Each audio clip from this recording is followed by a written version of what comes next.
Il y a cet aéroport à Liège, mais il y a aussi, et on le sait moins, l'essor du port de Liège. L'an dernier, il a traité plus de 21 millions de tonnes de marchandises.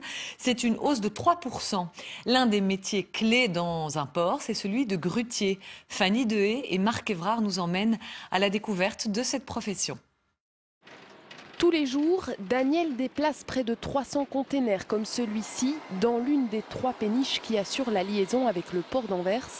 À l'intérieur, essentiellement des matériaux de construction, des produits pétroliers ou des matières premières secondaires. Oui, il faut être très attentif parce que on a vite fait d'accrocher quelque chose, reverser un conteneur, accrocher quelque chose à la marche et tout ça. Il faut toujours être concentré. En 6 ans, les volumes transportés ici ont triplé. Le travail des employés en est dynamisé. Sur 3 ans et demi que je suis là, je vais dire doublé, voire triplé. Nous le voyons du fait que nous recevons des barges beaucoup plus importantes et des départs beaucoup plus importants. Donc des départs, c'est des chargements qui se font en destination d'Anvers. L'an dernier, les 3 terminaux du port de Liège ont traité près de 16 millions de tonnes de marchandises par voie fluviale. Le transport de conteneurs, de son côté, enregistre un record, une hausse de 31% en un an seulement.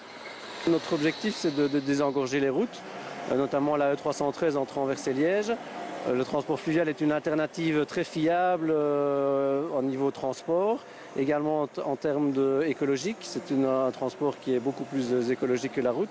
Et de plus en plus d'entreprises y sont sensibles. Elles choisissent la voie fluviale comme alternative écologique. 800 000 camions en moins ont été comptabilisés sur les routes.